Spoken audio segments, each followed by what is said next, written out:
Talk with Kareem Bowen. I'm your host for the next hour of conversation. We've got a great show put together here for you today. I am going to get right in the swing of things because it is definitely going to be packed with information. We have with us in the studio our newly elected senator for the state of Michigan, Kristen McDonald Rivet. I got it right. I always say pivot rivet in my head before I say your name. Great. So welcome to Straight Talk once again. Thanks so much. Glad to be here. I am so glad to have you here. And as we build the social media stream, I'm going to give a shout out to the first person that is in our stream. I see that we have begun to have people come in, but I don't see your names coming up in the stream. So whoever comes first will hit you, and then we'll continue with that conversation. Many of you I'm seeing are coming in through other platforms, but we certainly thank you and want you to get involved with the conversation as we get going. I got my main man, the Rob Father, in the studio. Rob, what's good with you, my man? What's going?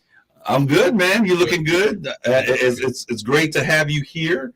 With us on today. Rob, what's the word on the streets? You've been here all day long. You got to see some of the sunshine. Are you getting ready for summer already? What happened? The toes are no longer out. What happened to the shorts? No short sleeves. Rob, what's the deal, my man? My cutoff is 55 degrees. Oh, 55. Once I start with that, then I move forward. Okay. It's only 39 or 30-something degrees, you know? Okay. And I'm 62. I got to keep my health, you know? Okay, now he's 62. Now his age is a factor, okay? No, age ain't nothing but a number. I'm just, arthritis, bursitis, that sort of thing, you know? I want to feel the cold in my bones. I got you.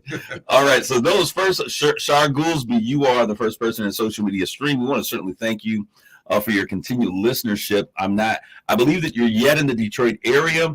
We're going to make that connection because I need you to come up and talk to those young kids about etiquette and all of the great things that you do. I'm so excited that you're continually here.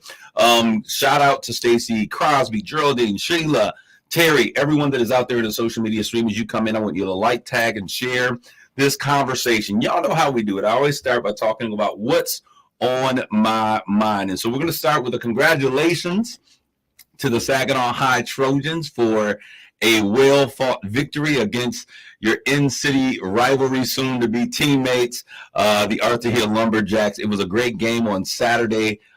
Great, and kudos to everyone that was a part. It was fun. It was challenging. There was so much sportsmanship. It made me glad. But the Trojans sneaked out in a win at the very end. Growing up playing basketball, we used to always say, hey, free throws win games, to that young man who missed one of his 2 free throws and then losing by a point. It is a heartbreaker, but just remember, there's always next time. You'll be seeing them real soon. So shout out to all of those who are celebrating a victory. Coach Julian Taylor out there, you and your team have done a great job once again. It was great to see those young men out there showing so much sportsmanship. Congratulations. I got to give a shout out to our January birthdays. Someone said, you never do shout outs for birthdays. Well, we are going to do shout outs for January birthdays, and you're going to know why real soon. All right, I want to say happy birthday to Frank Sanders, who was on the 9th. I got these names coming in. Carrie Malachy on the 13th. Tiffany and Terrence on the 21st. Our hometown boy, or young man, I should say hometown guy, Jay Rich, formerly with the Phoenix Suns, formerly with the Golden State Warriors. He has a birthday coming up on the 20th. And also, I got to give this lady, Rob, you'll be glad to know this one, on the 19th, my own very mom, Geraldine Bowen Walker. She will be having her big 70th birthday. Oh, wow. 70. So congratulations, Mom. I think I saw your name somewhere in the stream. With a good-looking son, young and vivacious as me, you don't look a day over 45. But congratulations. I'm excited that we have been able to, and blessed to have you all of this time. Give a shout-out to our Youth March Against Gun Violence. We had the young people in the studio on last week, Dow Treasure Academy students. They lost a friend just a couple of weeks ago. You all have heard the story and have been talking about it in barbershops and community places around the way. The young man, Keyshawn, rest in power young man, was murdered at the gas station. He happened to be a classmate to some of these students. They said, hey, enough is enough. So they're using their voice for change.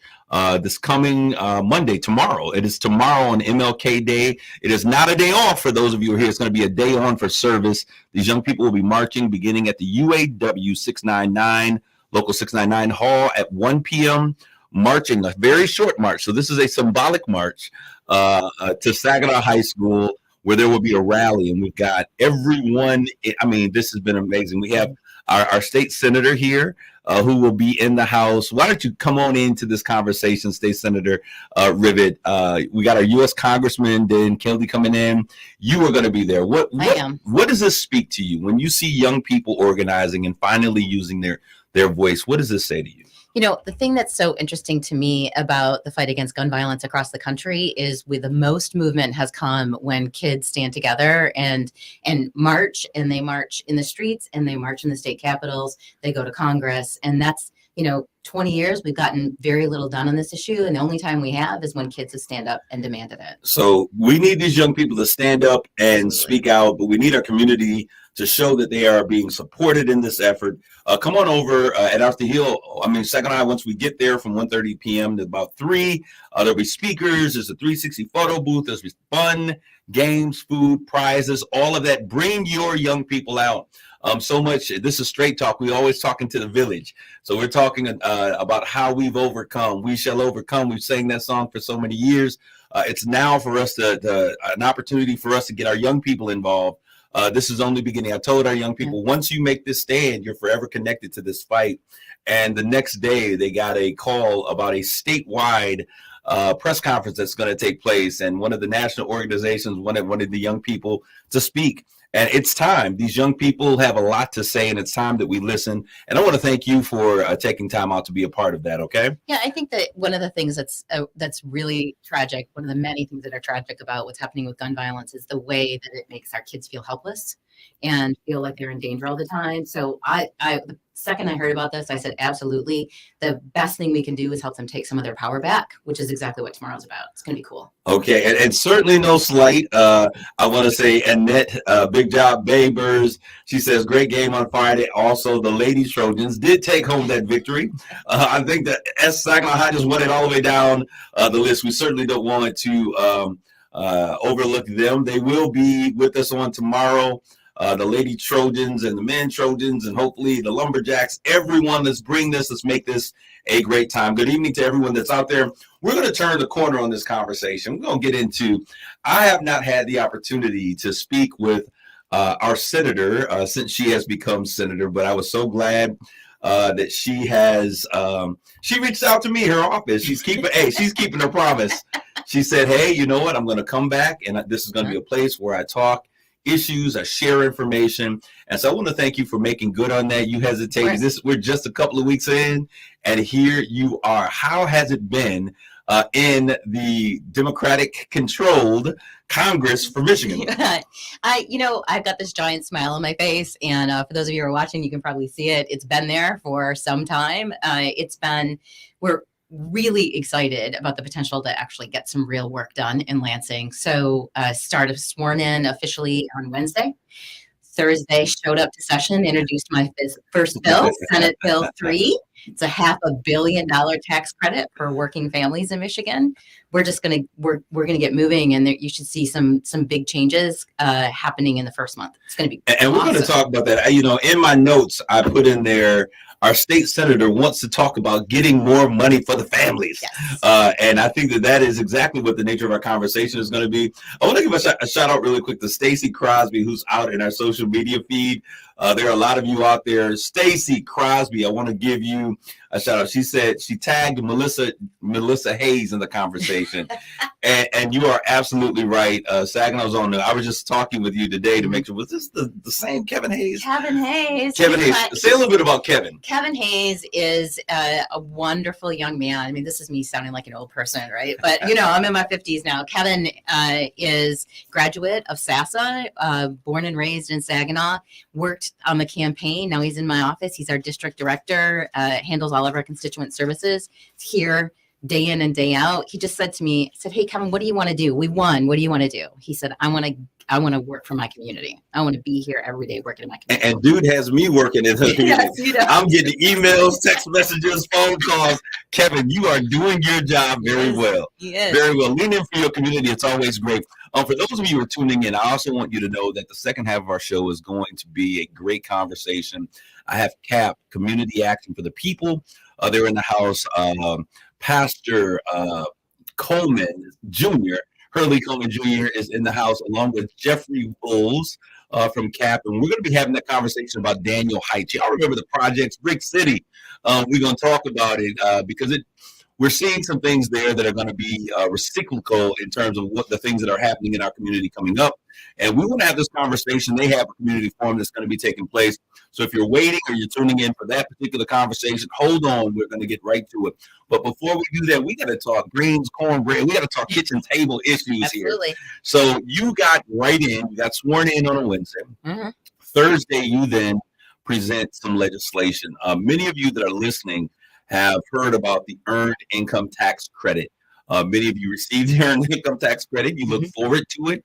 I think there was something like 1 million children that are impacted by this type of tax credit.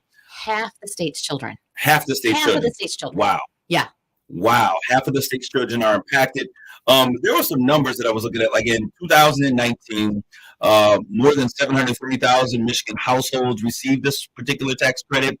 $110 million. This is what I like to hear, y'all. When the money comes back to you, $110 million back to our constituents.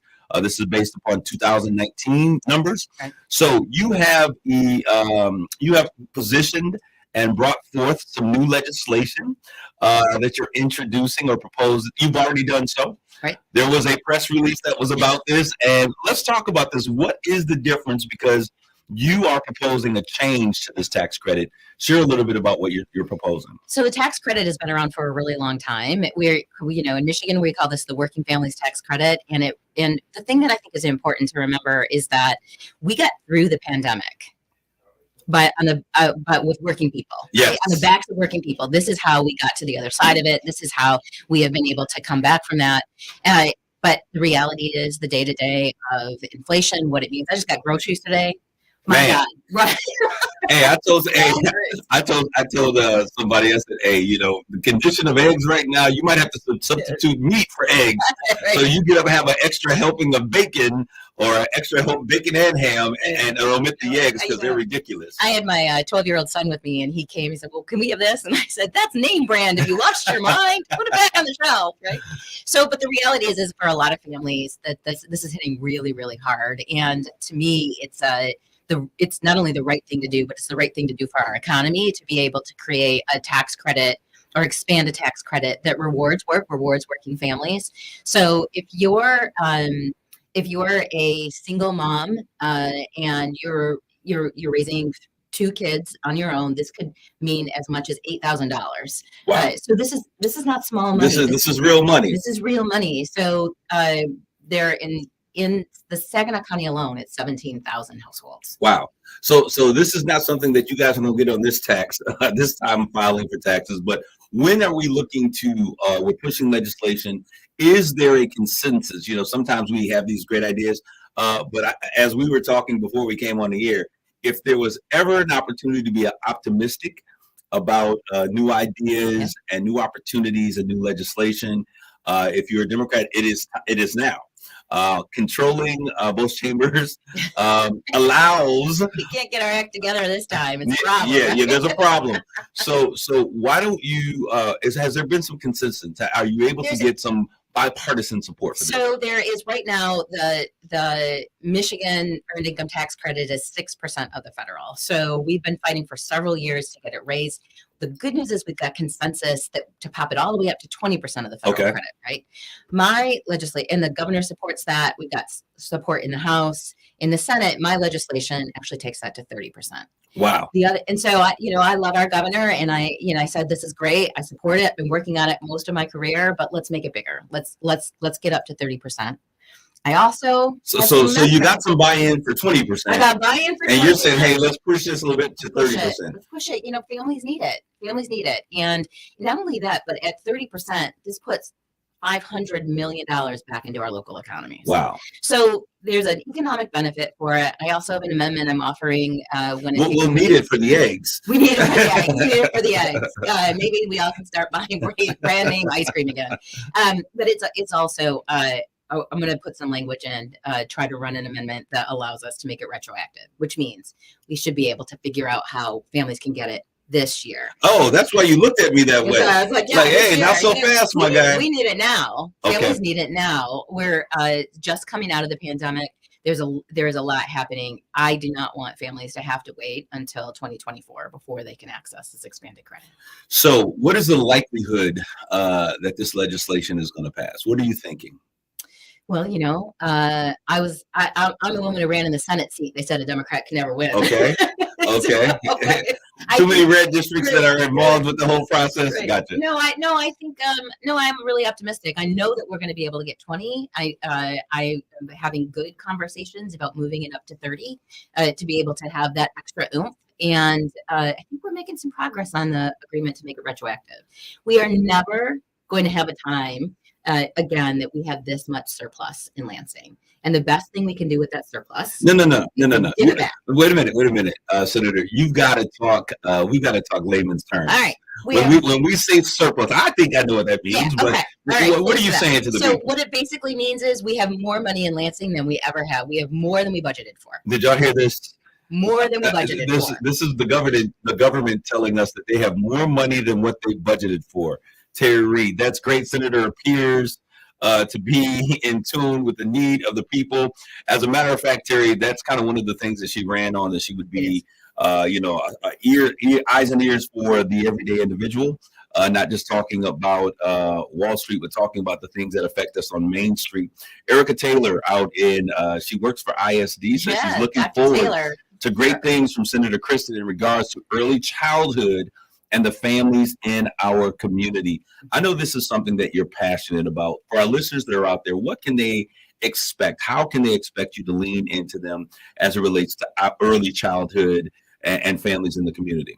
Well, so Kareem, I'm a mom of 6 kids. Absolutely. So I'm reminded about it every time I walk through my door. So I've spent basically my whole career thinking about how we can create good, strong pathways for kids from the moment they're born.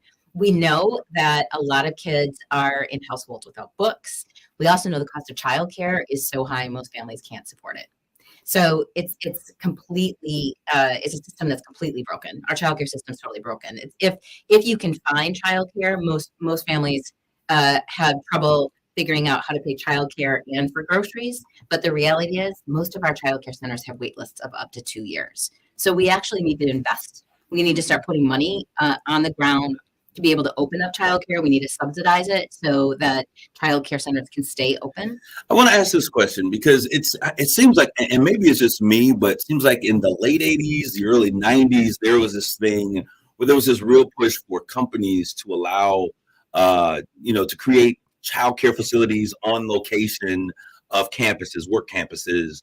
What happened to that? What happened to that idea, that philosophy? Was it just a tanker and it didn't survive? What was the deal? Some are still doing it. Okay. But particularly in our region, we have most of our folks are working for small businesses. So it's one thing for a giant company to have childcare on site. And some of our large employers do, not many of them. But most of our folks, your local restaurant's not going to be able to open a childcare. And right. The best way to do it is to have it in community. So we have to really be careful that we create spaces where parents get to choose the kind of setting that they want their kid in. My babies were always in home childcare. But once they got older, once they got to 3 and 4 years old, I sent them into a classroom. So it felt like a preschool kind of setting. Most of those have closed because the salaries have not kept pace with the cost of things. So it's very, very expensive to run a childcare, and parents can't afford to pay what it costs to keep a childcare center open. Okay. Well, yeah, one of our listeners is saying, Ms. Taylor, one of the biggest challenges is always staffing. Yeah. Okay, so I want to talk, when you start talking about more money than planned for, I get excited. Yeah. So what types of monies, because we know that we had this ARPA money that came in 3 years ago. As I was understanding on Friday, they finally made some movement as it relates to our community foundations and organizations, First Ward, the Neighborhood House, CAC. So congratulations or kudos to you finally for making this up. I don't know, it took forever on that, but I'm glad that hopefully you guys have been methodical in that process. But there are other dollars that are coming in. What are the types of dollars for people who are listening and they're saying, listen, we need this in our community? What should they do to begin to create a plan, put together that plan? How should they engage to begin maybe talking about how they can receive some of those dollars? Well, the big one is being able to access the working families tax credit. We're going to get that passed very quickly. Okay. So it's available, even if we don't get the ability for the increase to be in this tax year. This has been around for a while. It is available, but 20% of the people who are eligible for it don't even file. Really? Really. So making sure if you think you're eligible, make sure you ask the person that's doing your taxes, even if it's To attempt, right, at least try. right. Ask for it. So part of it is closing that gap. I know the CAC is working on there are all kinds of community programs trying to work on doing that. The other piece that we have to think about is how can we invest this money in a way that helps us in the long term. So what I mean by that is let's figure out how to open childcare centers across the community. Let's figure out, this is one of my favorite things to talk about. Everybody knows we need a grocery store on the east side of Saginaw. Say that one again. Say it again. We need a grocery store on the east side of Saginaw. You know, when we were talking, and I want you to get back to this, you said something that I thought our community really needs to understand how powerful and positioning that Saginaw really is in. You said it's been forever, or if ever, Saginaw's had two individuals that have been assigned to some key programs and teams that are waking up every single morning. This is both Representative O'Neill and yourself, thinking about what can they do for Saginaw. I want you to go ahead and continue. That giant smile on my face. It's just such an exciting time. So Representative Amos O'Neill and I talk almost daily. We have both been assigned to the appropriations committees, me in the House, he in the Senate. We are on a lot of the same committees, and we are very committed to working together to be able to bring home projects for Saginaw that will help us grow in the long term. So the dollars that went through the city and then the county, the ARPA dollars, those are meant to be able to repair a lot of things that were really crumbled during the pandemic. Mm-hmm. But what we need to now do is think about how do we position ourselves so that we can continue to grow and be able to have our folks thrive into the future.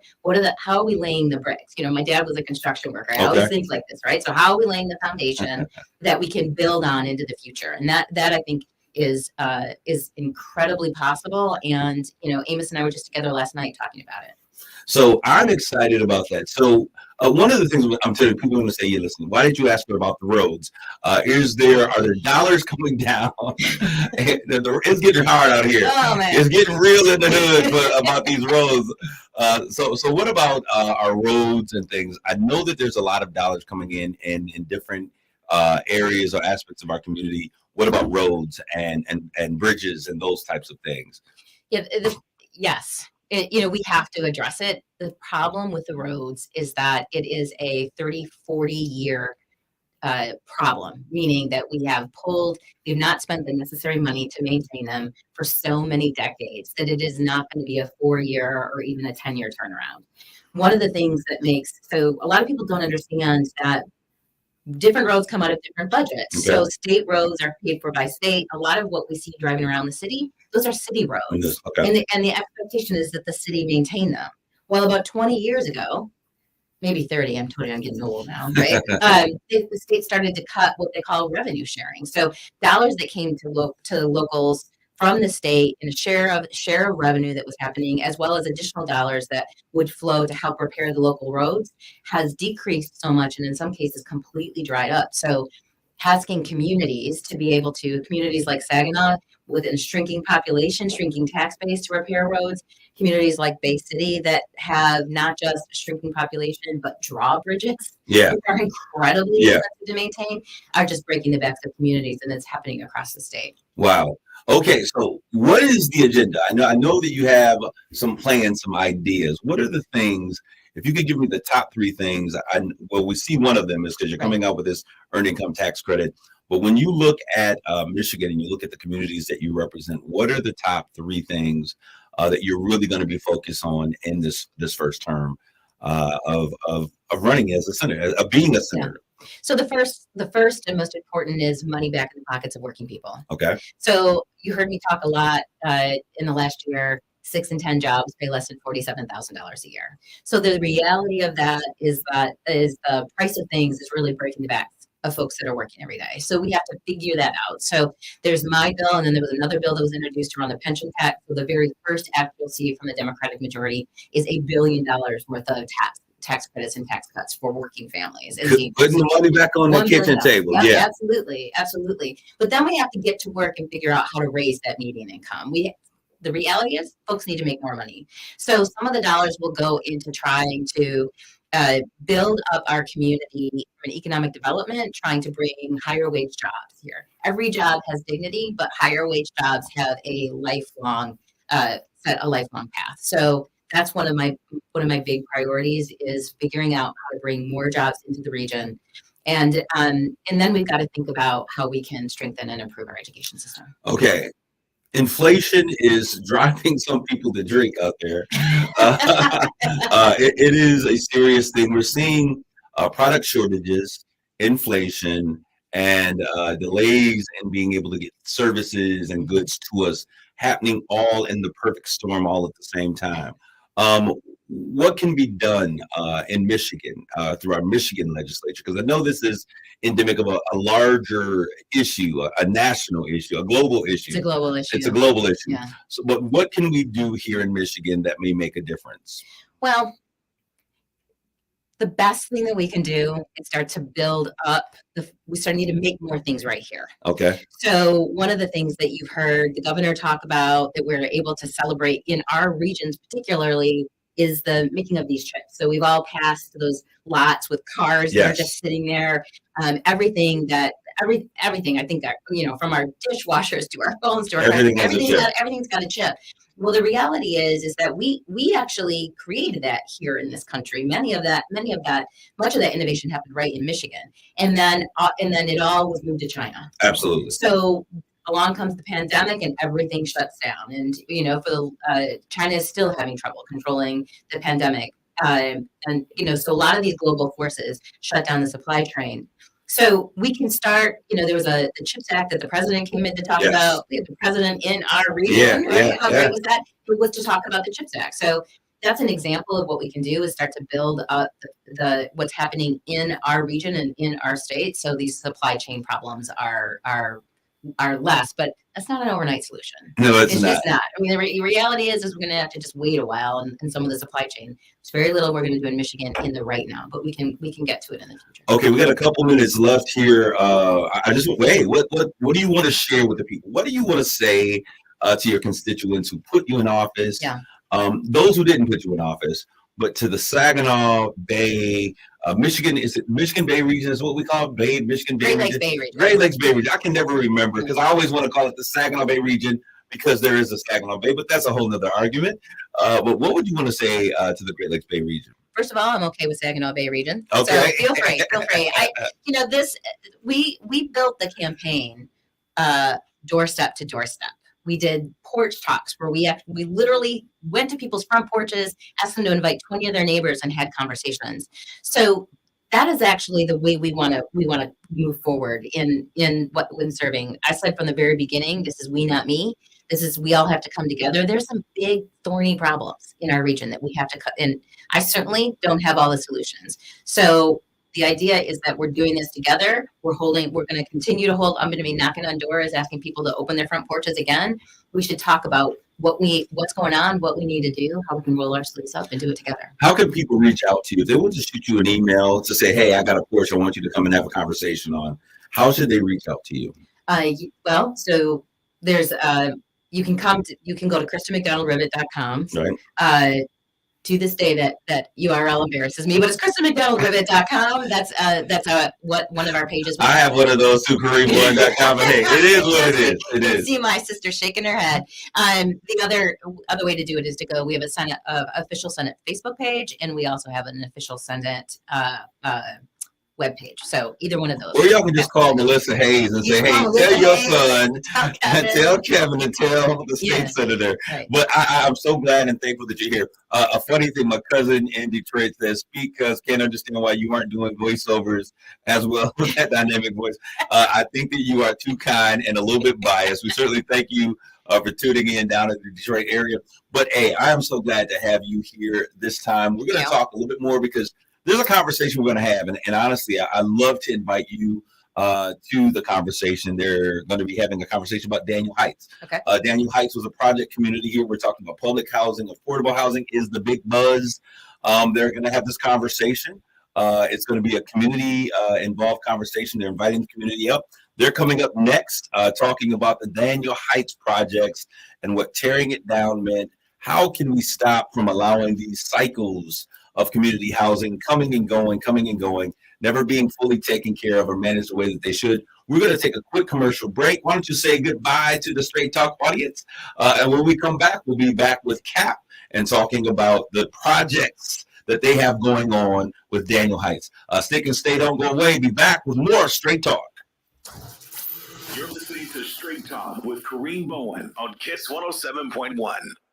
Hey, Saginaw! The Shrine Circus is returning to the Dow Event Center Friday, January 20th through Sunday the 22nd. And we want everyone to enjoy the acrobats, aerialists, daredevils, and the spectacular elephants by making the circus more affordable than ever for you, Saginaw. Adult tickets are just $12.50 online, only for a limited time. Hurry! These tickets won't last long. Visit spectacularcircus.com for more affordable ticket offers. See you January 20th through 22nd at the Dow Event Center in Saginaw.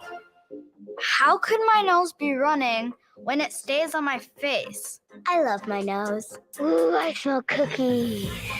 Our noses know if those sniffles are just a cold, allergies, or COVID-19. So if you're wondering about your child's symptoms, swab and test their nose to get answers. It's good to know. Find testing information and resources at michigan.gov/COVID test. A message from the Michigan Department of Health and Human Services. Let me guess. Unknown caller? You could reduce the number of unwanted calls and emails with online privacy protection. The latest innovation from Discover will help regularly remove your personal info, like your name and address, from 10 popular people search websites that could sell your data. And we'll do it for free. Activate in the Discover app.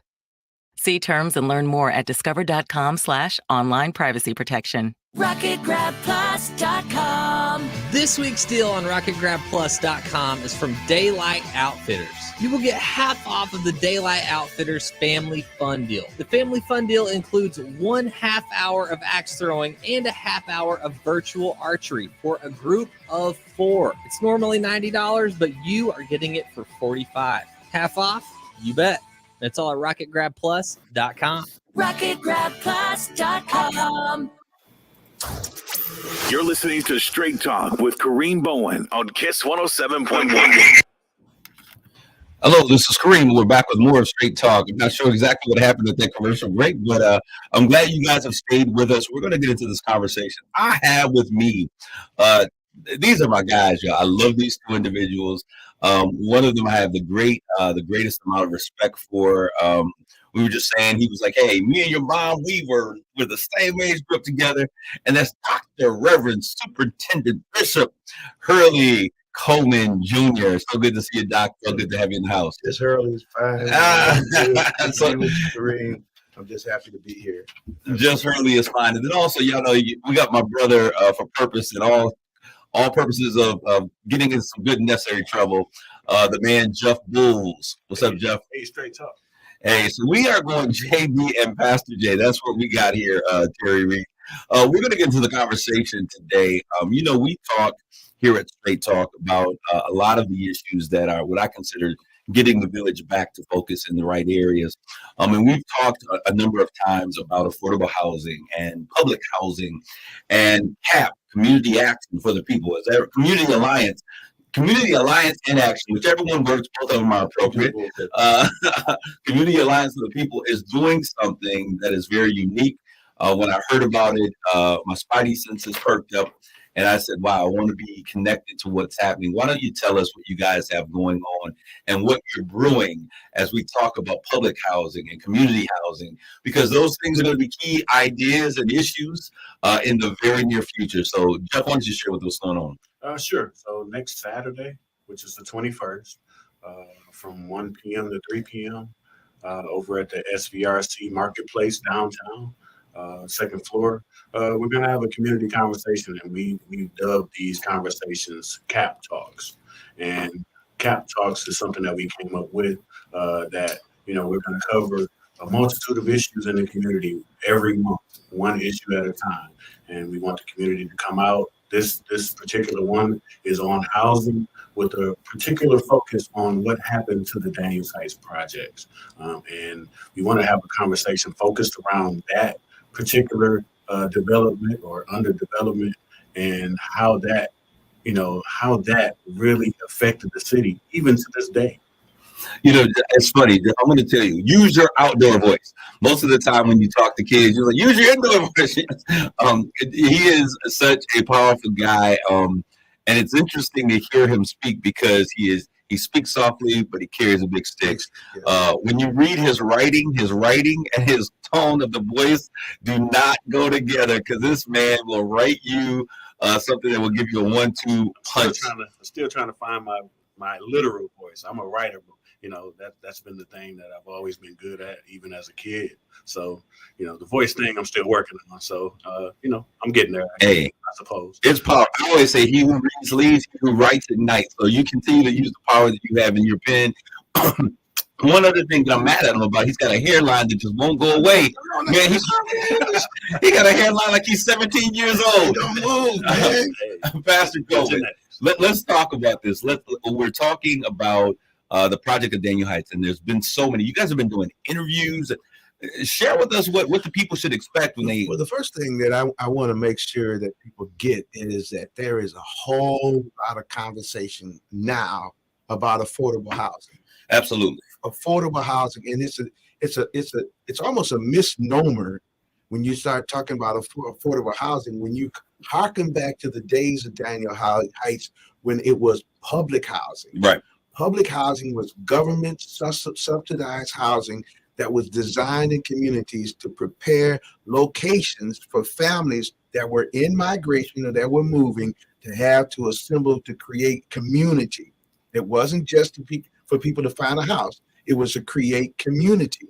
And everywhere public housing was developed, it was developed with that intent. And it was connected to the economic drivers in those areas. Which were what at the time? In this area, it was the factories. It was the automotive and manufacturing industry.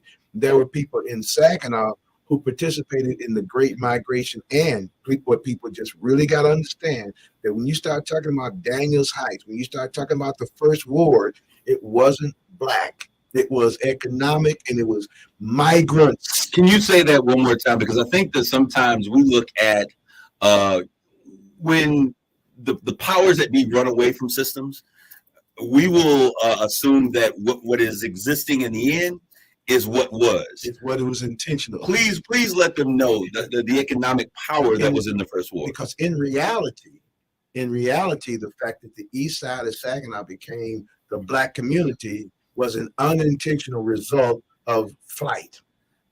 What kind of flight is it? Delta, American? What are we talking about? What kind of flight? Okay, the Great White Flight. Yeah, because that was during the time when there were deed restrictions on certain part of Saginaw. Absolutely. But you couldn't, if you were not a certain nationality, if you weren't a certain ethnicity, you couldn't buy. And so, and I'm not just talking about black either. I'm talking about it was just really restrictive. Absolutely. And so people from all over the country were moving to get these jobs, and they were building these apartments, these housing developments in the First Ward. That's how it became development. What also happened is that if you follow that, you will see where the schools were developed. You'll see where the parks were developed, where the neighborhoods were developed, because it wasn't just a place to live, to reside. It was a place to live. So it was a living community. And that's why this conversation about Daniels Heights has such great opportunities for generational connection, because there's a lot of people, Kareem, who live now, who in the last 15 years don't know how valuable the community of the east side, the north side was, where Daniels Heights existed. All right, so let's talk a little bit about this. Let's talk about when we look at where we are, when we look at the conversation on public housing, and we got to make sure that we understand that public housing and affordable housing are kind of not the same thing. They're really not. And you said it. It was about building community. Jeff, you and I just stood several months ago in that same ward fighting for a lifeline to come out of that first ward. Now that you're having this conversation about Daniels Heights, are you further embedded in the fact that something different needs to happen in that area? Oh, absolutely. It has to happen. Something different has to happen. That's the whole point of the conversation. You know, you have tactics that are still being used over and over and over again. And you know, that's the beauty of this conversation, or will be the beauty of the conversation, is just to point out exactly what happened. We'll never be able to change and move forward until we delve into history, talk about what exactly happened, not what we think happened, but what we know happened. The political happenings of the time, you know, whether it's city council, whether it's your housing commission, whether it's your housing director, all of the pieces have to be put in place to tell the story, to tell what happened, so that we can now fix it and not revisit those same things and do those same things over again. Because let me tell you, a lot of those same tactics are being used right now today, and we're going to get the same results if we don't stop it right here and right now. I want to read this because I think this is interesting, because most people don't know that there's a lot of people who feel the way that this listener is feeling. Debbie E. Murkison Gooch. She's actually my cousin down in Detroit. Her dad was called Uncle Merk. That's all I remember, Uncle Merk. But her sisters and her family, her brothers, Tony and Barry and Epatha, you all know Epatha, the actress. Although they were born here and raised in Detroit, she says, and I want to say this because I know that you got a lot of this feedback.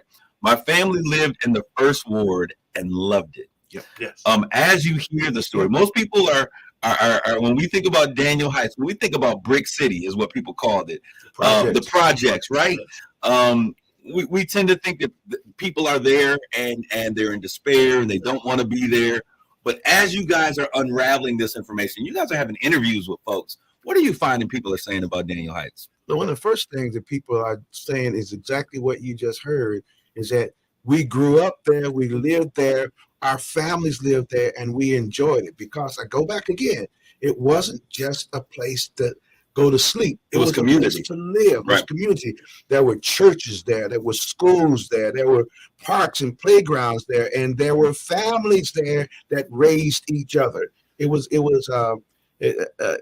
amazing. But I grew up on Johnson Street in 21st. Okay, that's where my family was. It was a dirt road back there, right during that time. I walked to school at Arthur Eddy. I went to Morley School, went to Arthur Eddy School. Most of my friends that I grew up with lived in that area, that area of the city.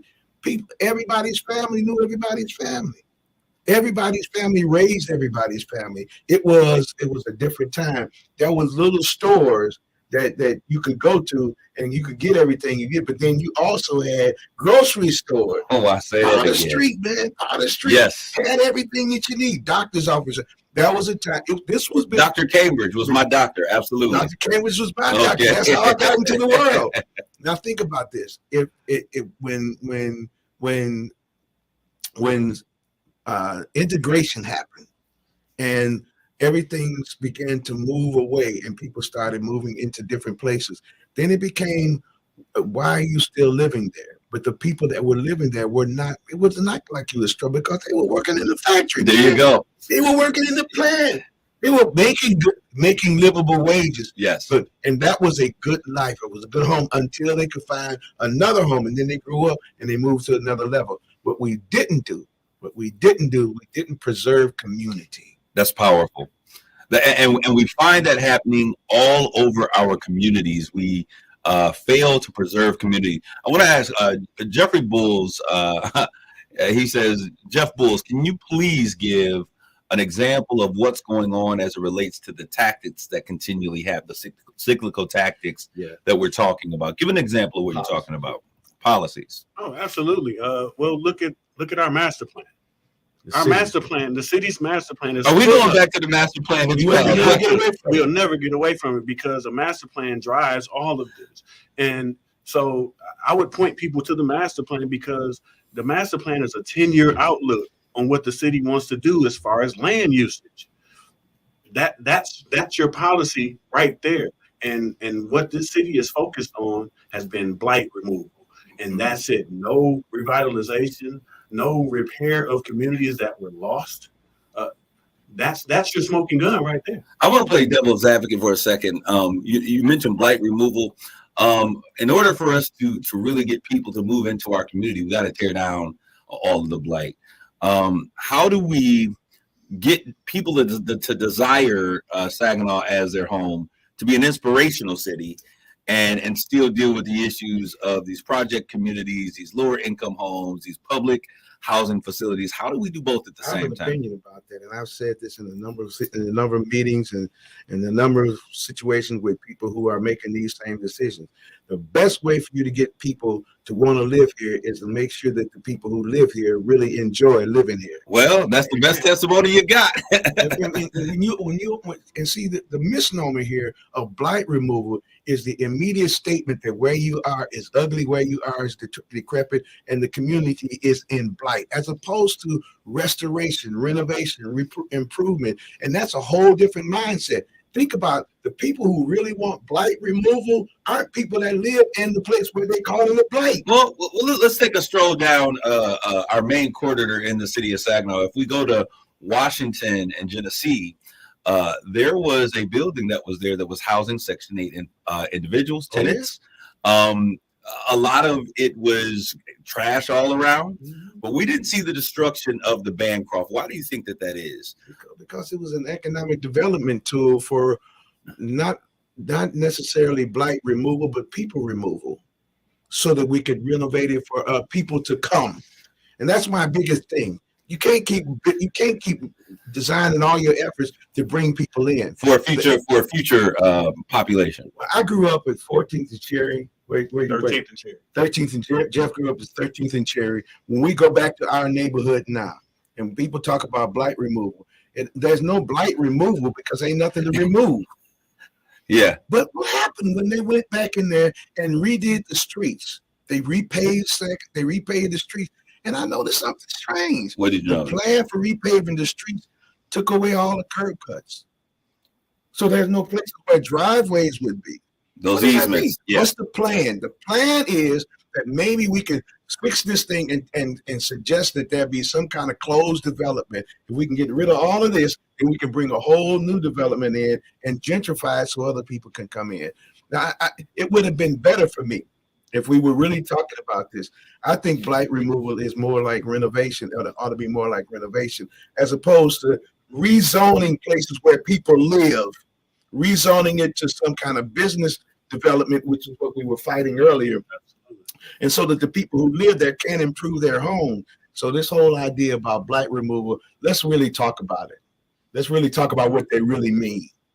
All right. And one of our listeners, Terry Reed, you all know him. He says, this is a general statement, but we have to get people that live in these areas to like living there themselves. Absolutely. And I think that's very important. You know, it's interesting because I had been a resident of the city of Saginaw for a very, very long time. Most people probably wouldn't even know this until I had people knocking on the door, because working with athletes, people think that you got all the money that they had in the house, right? And so I've been looking, at places to live, and I'm like, okay, I what you said, I want to move into a place. I want to come back to my community, but I want to have a sense of community. I can buy a house right now. I might not have a neighbor for a couple of blocks because of the lack of vision in terms of readdressing, rebuilding these communities to make them livable. It didn't get like that overnight. Okay, I want to talk about, because I think a great part of the story, as we were talking about Daniels Heights, becomes where policies failed a community that was actually thriving. Let's talk about that. How did policies, because we saw all of a sudden there was a lack of care, no longer tending to certain things. Dollars often make a big deal. But how did they fail? How do you feel that they failed the community of the Daniel Heights projects? Well, when you think about public housing, you got to talk about HUD. That land that Daniels Heights sits on was HUD property. And so when you make decisions on that land, you have to refer back to HUD. and time again, and our timeline will show, and the evidence will show that HUD was basically ignored by our city government and by our housing, authority, time and time again.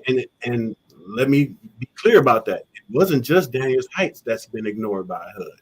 The fairgrounds, same story. Again, that speaks to us doing the same wrong things over and over again. So they did the wrong thing by not listening to HUD on Daniels Heights.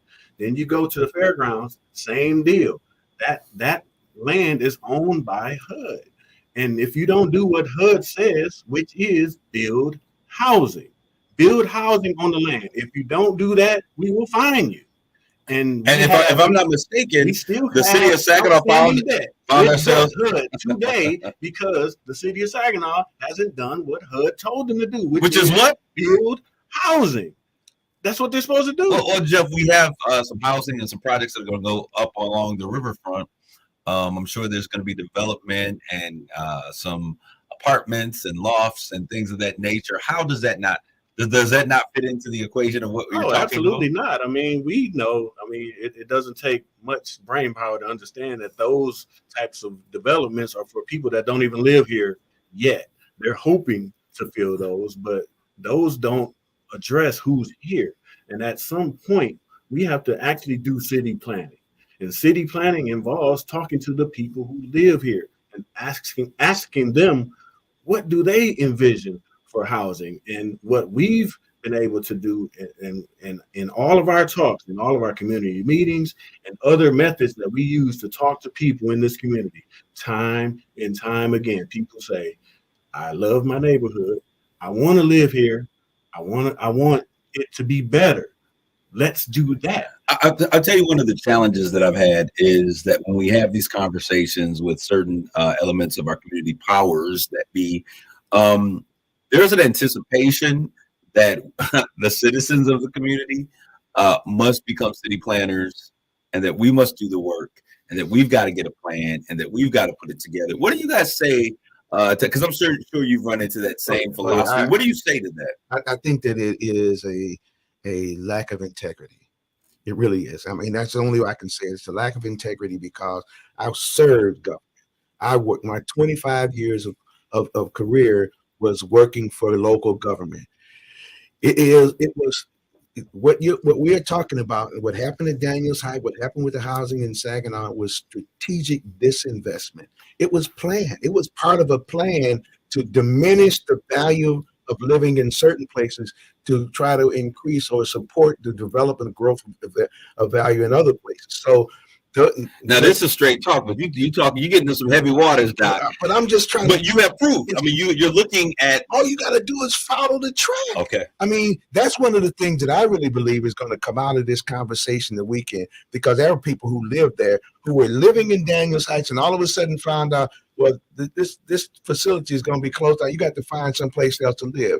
You think about this: when Daniels Heights was closed down, 30 days, you got to go. When Daniels Heights was beginning to get closed down, all of a sudden these Section 8 housing opportunities started being developed in other areas of the community, and it was a shift because it was still subsidized housing, but it wasn't in community, and that's what we lacked. And as long as there's a planning operation, you got to look at what is the plan calling for. So when planners tell community leaders that, and with community residents, that you got to do our plans for you, then why do we even need you to do this?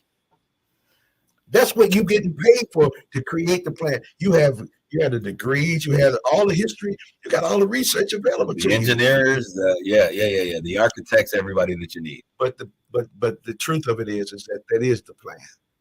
That is the plan, to make sure that the plan goes a different way from one community. When I was watching what happened when the group came together and started wanting to go to planning meetings, or to be a part of planning sessions, all of a sudden we became enemies. Now we're adversarial because we're asking questions about what you're doing, and you're a planner. Now I don't accept that. I think it's disingenuous for people who have the authority and responsibility to do things for public service to demand that the people that they serve do what they're supposed to do. Absolutely. And city planning isn't a new concept.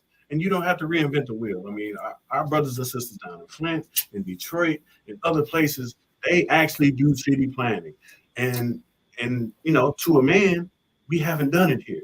And that's the conversation that we want to help start. Okay, so this conversation, tell us exactly what's going to be taking place on the 21st. On the 21st. Give us dates, times, and what to expect. Again, it'll be next Saturday, the 21st, from 1 p.m. to 3 p.m. at the SVRC Marketplace downtown. We'll be on the second floor in a huge conference room. We hope to see the community come out. We'd love to have you. This is a pivotal conversation in the where we want to go as a city. We have to have this conversation. And this is who we want. We want people who really. We want people who live there, who knew what it was like to be in Daniels Heights, and who have problems with the fact that Daniels Heights is being caricatured or made to look as if it was a horrible place. Bring your memorabilia, bring your conversation, bring your family, bring some pictures, and let the public know, let the people who are there know, so we can start, because community is going to start with the conversation. And then let's look at what happened after that, after Daniels Heights, the projects itself, after the buildings are gone. Now there's a reconstruction. Now they did go through and build some different kinds of things, some different kinds of housing. You can't say that there's no housing in that area. Absolutely. Now, but there are some houses in there. Yes. But is that the same community? Well, there's no school there. There's no playground there. There's no park there. And there seemed almost a concerted effort to even get rid of the community center that was there. That was a vital part of what was taking place in that community. Critical place. Okay, so what should we be doing as a community? Sure, we'll come to this conversation that we're having on Saturday. What would be the next steps after we have this conversation? After we empower ourselves with understanding and education? I know I had a conversation. You guys have some real nuggets of information. We're not talking about just a picture here. We're talking about articles. We're talking about statements that you can hold and define city managers and city mayors and things too. What would be the next steps in terms of making sure this type of thing doesn't happen again? I think the biggest piece for me is getting the community back involved, because let's be clear, and the community gets a lot of blame for being out of the conversation, but that didn't happen by accident. You had, honestly, you just had local government that didn't care about what the people thought. And this is, to us, a trigger to get people right back in the conversation, because we pay the cost to be the boss. You pay taxes to live here. And, and this may be just a civics conversation, but you pay the cost to be the boss here. The people should be driving the conversation, whether it's on housing or anything else in this community. And, this is where it starts. And I add to that we cannot just think that one conversation is going to do it. Absolutely. No, not at all. This is not something that we can go away with. This is a beginning conversation. We got to stay in this. Absolutely. I mean, people wonder, Pastor Coleman, why are you always involved? Because you can't stop. You got to keep going. You got to keep talking about it until you actually come to a place of productivity. Okay, so give me those dates, times where people are going to be a part of this conversation. I really want to make sure the Straight Talk is involved in it. I think this is powerful. Go ahead, Jeff. Date and time. Next Saturday, the 21st, 1 p.m. to 3 p.m. down at SVRC Marketplace downtown, second floor. Hope to see you there. All right. And those of you that are listening tomorrow at 1 p.m. at the UAW on Bagley Street Hall, we call it Bagley Street Hall. We're going to be doing the Youth March Against Violence. We have U.S. congressmen all the way down to our local officials that will be a part of that conversation, coming out to hear what our young people have to say about this senseless violence. Come out, stand up, speak out, let your voice be heard. We certainly want to thank both of you. I feel like I have been donned the man to have the presence of you two gentlemen with me on today. For all of those that are listening in our listening audience, we certainly want to thank you. It is your continued listenership that makes Straight Talk the #1 show in its target audience. So we want to thank you guys for tuning in. Rob, I thank you once again for being the man who makes it all happen. To those of you out there, take care of yourselves and each other. God bless you. Grace and peace. You've been listening to Straight Talk with Kareem Bowen on Kiss